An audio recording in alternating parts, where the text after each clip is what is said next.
দর্শক বন্ধুরা নমস্কার। আপনারা দেখছেন মৃণালী নিয়েনেন। আমি রয়েছি রাজীব আপনাদের সাথে।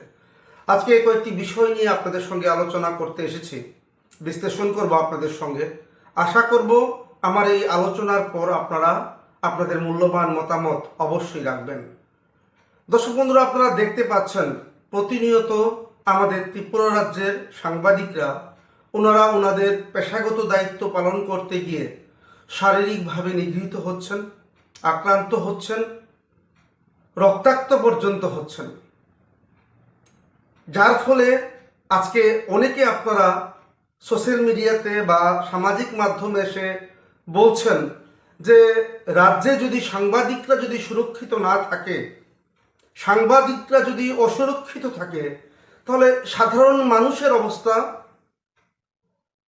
কোন পর্যায়ে রয়েছে সেটা কিন্তু আজকে বিচার্য। আপনারা সবাই অবগত আছেন দর্শক বন্ধুরা, এই সময়ে রাজ্যের বিভিন্ন প্রান্তে বিভিন্ন মহকুমায় আজকে সাংবাদিকরা প্রতিনিয়ত আক্রান্তের শিকার হচ্ছেন। আমি এ কথা বলছি না যে বর্তমান সময়ে এই ধরনের আক্রমণের শিকার সাংবাদিকরা হচ্ছেন। বিগত সময় তথা বামফ্রন্ট আমলেও সাংবাদিকরা আক্রান্তের শিকার হয়েছেন। কিন্তু বর্তমানে সমালোচকরা বা আমাদের যারা সাংবাদিকরা যারা আমরা রয়েছি, আমরা দেখতে পাচ্ছি বিগত সময় থেকে এখন পর্যন্ত বা এখন যে ধারাবাহিকতা রয়েছে সেখানে বিশেষ করে সাংবাদিকরা বিশেষ করে আক্রান্ত হচ্ছেন এবং বেশি করে আক্রান্তের শিকার হচ্ছেন। কেন হচ্ছে এই সকল ঘটনা, কেন হবে এই সকল ঘটনা, সেটা নিশ্চয়ই আপনাদের মধ্যে প্রশ্ন জাগে। এবং বিভিন্ন সময় আমরা দেখতে পাই যে রাজ্যের বর্তমান সময়ের কিছু কিছু নেতৃত্ব কিছু ভাষা প্রয়োগ করেন, যে সকল ভাষা ওই দলের কিছু সমাজদ্রোহীদেরকে উৎসাহিত করা হয় এবং তারা অতি উৎসাহী হয়ে সাংবাদিকদের উপর চড়াও হয়ে সাংবাদিকদেরকে আক্রান্ত করছেন।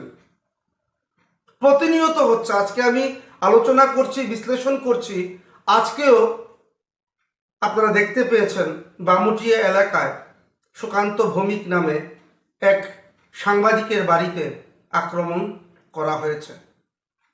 একটা সুস্থ সমাজ ব্যবস্থা যদি সংবাদ মাধ্যম যদি এইভাবে আক্রান্ত হয়, তাহলে গণতন্ত্র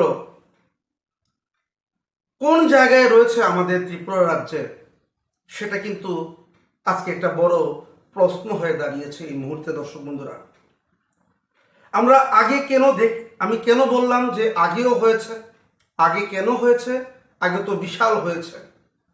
শান্তনু ভৌমিক, সুদীপ দত্ত ভৌমিক, আপনারা সবাই অবগত আছেন বড়মুড়া পাহাড়ের পাদদেশে একটি আঞ্চলিক দলে একটা গণ অবস্থান কভার করতে গিয়ে শান্তনু ভৌমিক প্রয়াত হয়েছেন। সে সময়টা ছিল বামফ্রন্ট আমল। পরবর্তী সময়ে বামফ্রন্ট আমলে আমরা দেখলাম সুদীপ দত্ত ভৌমিককে টিএসআর ক্যাম্পে গুলি করে ঝাঁঝরা করে দেওয়া হয়। বামফ্রন্ট আমলও হয়েছে। সেই সময় আমরা দেখতে পেয়েছি তৎকালীন স্বরাষ্ট্রমন্ত্রী মানিক সরকার, উনি তদন্তভার দিয়েছিলেন সিটের উপর। উনি ত্রিপুরা রাজ্যের পুলিশের উপর ভরসা করেছিলেন। সিট তথা স্পেশাল ইনভেস্টিগেশন টিম, ত্রিপুরার যারা পুলিশরা যারা রয়েছেন ওনাদের মাধ্যমে একটি টিম সে সময় গঠন করা হয়েছিল। কিন্তু আমাদের সাংবাদিকরাই আমরা তখন বিশ্বাস করতে পারছিলাম না, হয়তোবা আততায়ীরা আইনের বেড়াজালে আসবে না। তারপর আমরা দেখতে পেলাম নতুন এক সরকারের আবির্ভাব হয়েছে, সেটা হচ্ছে ভারতীয় জনতা পার্টি। আমাদের সাংবাদিকরা বারবার দাবি তুলছিলেন যে আমাদের সিট দিয়ে হবে না, আমরা এই তদন্ত আমরা চাইছি সেটা সিবিআই এর হাতে ন্যস্ত করা হোক।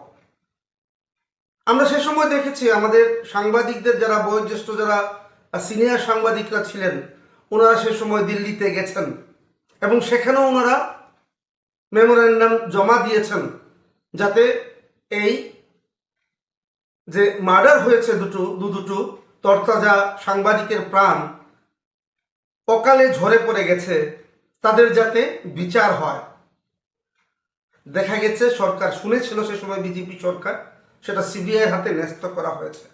কিন্তু আজকে এতটা বছর অতিক্রান্ত হতে চলেছে, এখনো পর্যন্ত শান্তনু ভৌমিক এবং সুদীপ দত্ত ভৌমিকের আততায়ীরা বেড়াজালের বাইরে রয়েছে।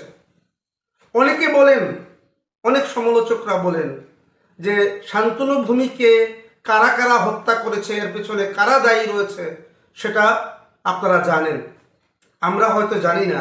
কিন্তু আপনারা যেহেতু সচেতন মানুষ, জনগণ, আপনারা সবাই অবগত আছেন যে শান্তনু ভৌমিককে যে হত্যা করা হয়েছিল সে সময় এর পেছনে কার মদত রয়েছে, কারা কারা এই কাজ করেছে।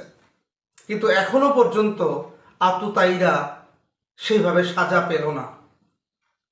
মাননীয় আদালত কি করবেন? মাননীয় আদালতের কাছে যে ধরনের এভিডেন্স থাকে, সার্কামস্টেন্সিয়াল প্রুফ থাকে, তার উপর ভিত্তি করে মাননীয় আদালত বিচার করে থাকেন। কিন্তু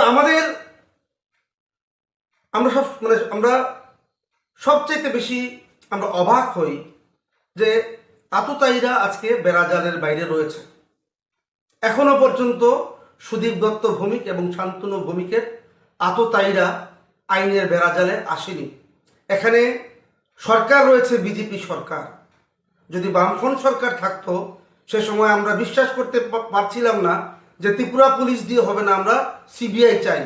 সিবিআইয়ের কাছে দেওয়া হলো এবং সরকার বিজেপি, কেন এখনো পর্যন্ত আততায়ীরা ধরা পড়ল না? সেটা কিন্তু আজকে কিন্তু বিশেষ করে এই সকল প্রশ্নগুলো আমাদের মধ্যে ঘুরপাক খাচ্ছে।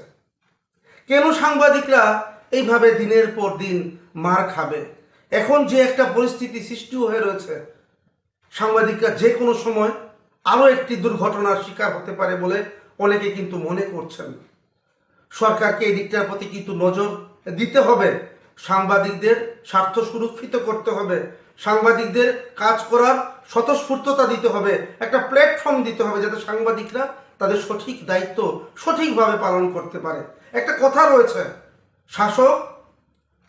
শাসকের ভূমিকা কিন্তু একই থাকে। যখন একটা দল বিরোধী দলে থাকে তখন তাদের বক্তব্য একরকম থাকে, যখন ওই দল ক্ষমতার মসনদে চলে আসে তখন তাদের ভূমিকাও সেই একই রকম হয়ে যায়। শাসক তার প্রকৃতি পাল্টাতে পারে না। এখনো পর্যন্ত সাংবাদিকদের আততায়ীদের বর্তমান সরকার আইনের বেড়াজালের মধ্যে রেখে তাদেরকে শনাক্ত করতে পারেনি বা তাদেরকে সাজা দিতে পারেনি এই আততায়ীদের। কিন্তু রাজ্যের মানুষ আপনারা সবাই জানেন যে এর পেছনে কারা রয়েছে যুক্ত। হয়তো আমি একজন সাংবাদিক, আমি ততটা জানি না, আমি আগেই বললাম। কিন্তু আপনারা সবাই অবগত রয়েছেন যে সুদীপ দত্ত ভৌমিকের এই হত্যার পেছনে এবং শান্তনু ভৌমিকের হত্যার পেছনে কারা কারা রয়েছে। একটা সময় আমরা দেখেছি তৎকালীন মুখ্যমন্ত্রী বিপ্লব কুমার দেব যখন প্রদেশ বিজেপির সভাপতি ছিলেন, উনি শান্তনু ভৌমিকের যে ছবি রয়েছে প্রেস ক্লাবের সামনে উনি যেতেন, মোমবাতি প্রজ্বলন করতেন এবং উনি তখন সাংবাদিকদেরকে বলেছিলেন, অনেকবার বলেছেন এ কথা উনি, যে আমরা যদি ক্ষমতায় আসি, বিজেপি যদি এই রাজ্যে ক্ষমতায় আসে, তাহলে সাংবাদিকরা রাত্রি 2-3টের সময় অনায়াসে বাড়িতে যেতে পারবে, কোনো ধরনের অসুবিধা সাংবাদিকদেরকে আমরা হতে দেব না। কিন্তু আমরা বাস্তবে কি দেখতে পাচ্ছি? তৎকালীন মুখ্যমন্ত্রী যে কথা বলেছিলেন সেটাকে আজকে বাস্তবে আমরা সেটা পরিলক্ষিত করতে পারছি? সেটা দর্শক বন্ধুরা আপনারা বলবেন। আমরা এও দেখেছি তৎকালীন মুখ্যমন্ত্রী বিপ্লব কুমার দেব মহোদয়, উনি সে সময় বিভিন্ন জনসমাবেশে বিভিন্নভাবে সাংবাদিকদেরকে কটূক্তি করতেন এবং উনি দেখে নেওয়ার পর্যন্ত হুমকি দিতেন।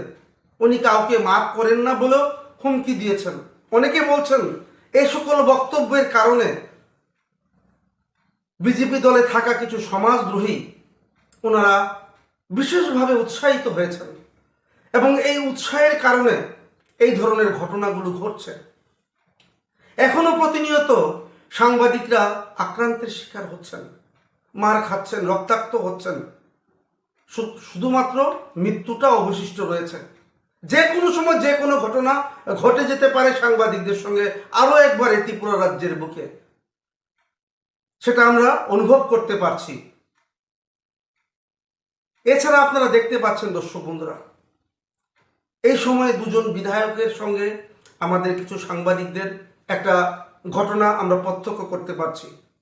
আমরা সাংবাদিকরা চাই এই ধরনের ঘটনা যাতে সামনের দিকে আর এগিয়ে না যায়, তাকে একটা মিনিমাইজ করার ব্যবস্থা করা হোক।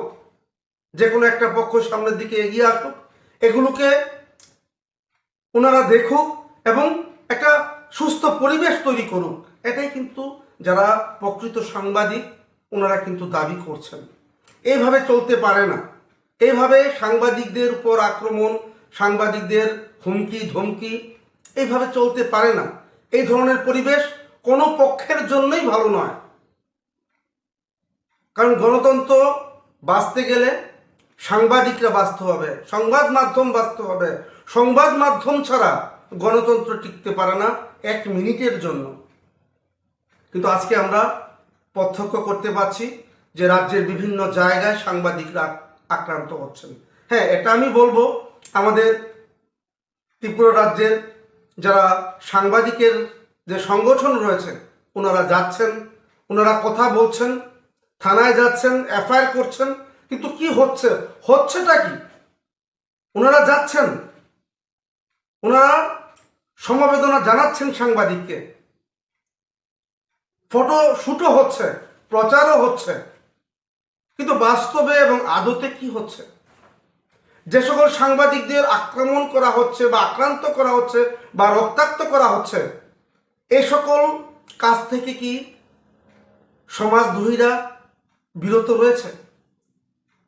এমনকি সাংবাদিকের সংগঠক বা সংগঠনের যারা যারা কর্মকর্তারা যারা রয়েছেন ওনারা দাবি করছেন, অ্যারেস্ট করার জন্য দাবি করছেন পুলিশের কাছে, কিন্তু পুলিশ একদম নিশ্চুপ, সেইভাবে কাজ করছে না বলে পুলিশের বিরুদ্ধে তথা আরক্ষা প্রশাসনের উপর আঙ্গুল উঠছে। পাশাপাশি এও দেখা যায় কিছু কিছু ক্ষেত্রে, আমি নিজে প্রত্যক্ষ করছি যে যখন কোনো সাংবাদিক, আমাদের জুনিয়র কিছু সাংবাদিক যারা রয়েছেন মফস্বলে তথা সাব ডিভিশনে, ওনারা বিভিন্নভাবে মার খাচ্ছেন, কিন্তু যখন সেটা আলোচনায় আসে আগরতলায়, আমাদের আগরতলা শহর যারা মুখ্য ভূমিকা পালন করেন ওনারা এটাকে নিজেদের মধ্যে একটা ঘটনা বলে সেটাকে পাশ কাটানোর চেষ্টা করে। এতে কি হয়, যারা সাধারণ সাংবাদিকরা যারা আছেন ওনারা সাংবাদিকতার পেশা থেকে নিজেকে দূরে সরিয়ে নিচ্ছেন। ওনারা কিন্তু সাংবাদিকতার পেশাটাকে পেশা হিসেবে নিয়েছিলেন এবং নেশা হিসেবে নিয়েছিলেন। কিন্তু আমাদের এখানে যারা সংগঠক যারা রয়েছেন ওনারা এই সকল ঘটনাকে ব্যক্তিগত নাম দিয়ে কিছু কিছু ক্ষেত্রে সেগুলোকে পাশ কাটানোর চেষ্টা করছে, সেটা সাংবাদিকরাই আমাদেরকে বলেছে। পাশাপাশি আবার এও দেখা যায় কোনো কোনো ইনসিডেন্টের পর দু একজনকে গ্রেপ্তার করে সাধারণ পুলিশ, কিন্তু পুলিশের দুর্বল ফরওয়ার্ডিং এর কারণে এই মামলা অকালেই ঝরে পড়ে যাচ্ছে। এইভাবে আর কতদিন চলবে? ত্রিপুরা রাজ্যের বুকে কি আজকে সাংবাদিকরা সুরক্ষিত রয়েছে? আপনারা তো বলছেন, বারবার সোশ্যাল মিডিয়াতে বলছেন, আমাদের আলোচনায় বলছেন যে আপনারা যদি সুরক্ষিত না থাকেন, গণতন্ত্রের চতুর্থ স্তম্ভ যদি সুরক্ষিত না থাকে, তাহলে আমরা সাধারণ জনগণ কতটুকু সুরক্ষিত, আমরা নিজেদেরকে কতটুকু সুরক্ষিত মনে করব, সেটা কিন্তু আপনারা প্রশ্ন করছেন। আমরা তীব্রভাবে নিন্দা জানাই। পাশাপাশি এও বলি, যে ধরনের ঘটনাগুলো ঘটছে সেগুলো যদি কড়া হস্তে যদি সেগুলোকে প্রতিহত করা না হয়, তাহলে ভবিষ্যতে কিন্তু আরো বিশাল কিছু ত্রিপুরা রাজ্যের জন্য অপেক্ষা করছে সাংবাদিকদের। আর এর থেকে কিন্তু বর্তমান সরকারও নিজেদেরকে কিন্তু গুটিয়ে রাখতে পারবে না একটা সময়।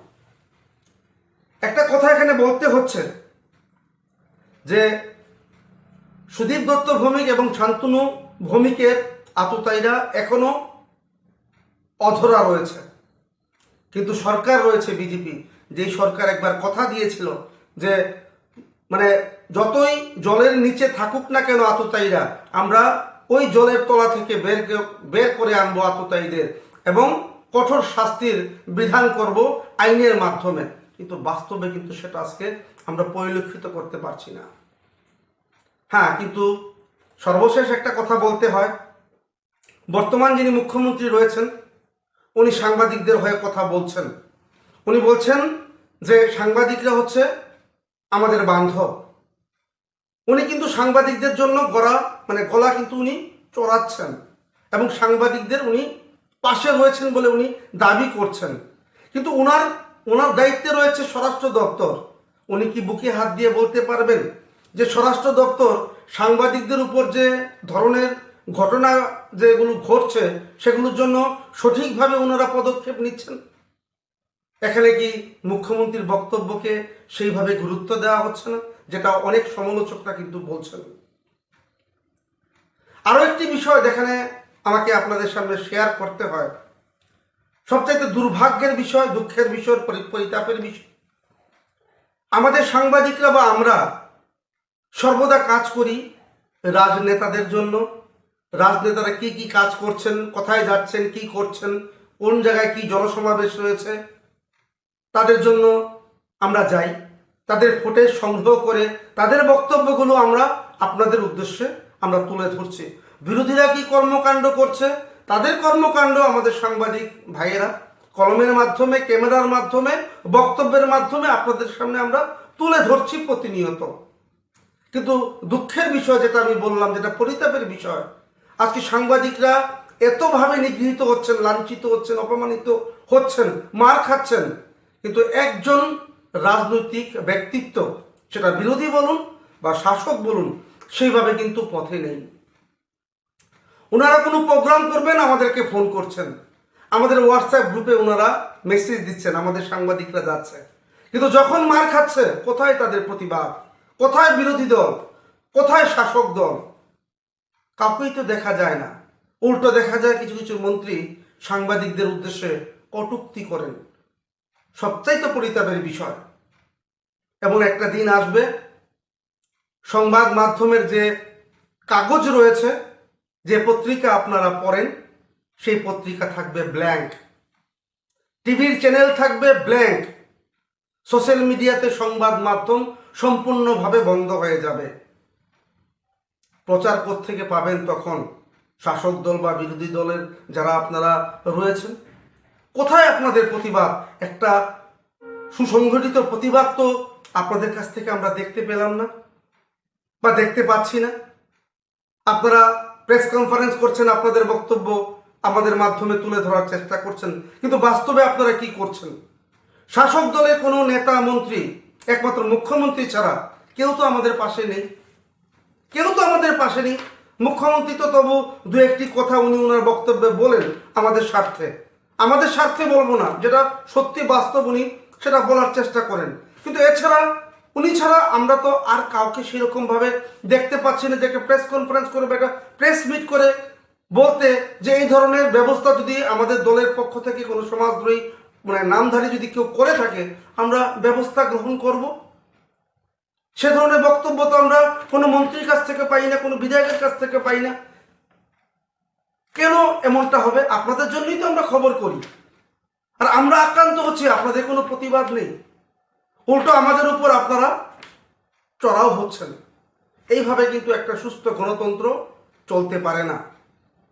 বামফ্রন্ট আমলে আপনারা লক্ষ্য করেছিলেন 2017 সালে, সেই সময় বামফ্রন্টের একটা মহল, ওনাদের মধ্যে অধ্যত্বের ভাব চলে এসেছিল। সেই অধ্যত্বের ভাবের কারণে সংবাদ মাধ্যম সে সময় আমরা বুঝতে পেরেছি মানুষের যে বক্তব্য বা মানুষের যে মনের কথা, যারা প্রকৃত বামফ্রন্ট করেন ওনারাও ধৈর্যহারা হয়েছিলেন সে সময়, এবং সংবাদ মাধ্যম কলম ধরেছিল সে সময়। এবং আজকে বামফ্রন্ট সরকার ক্ষমতায় নেই, নতুন বিজেপি সরকার।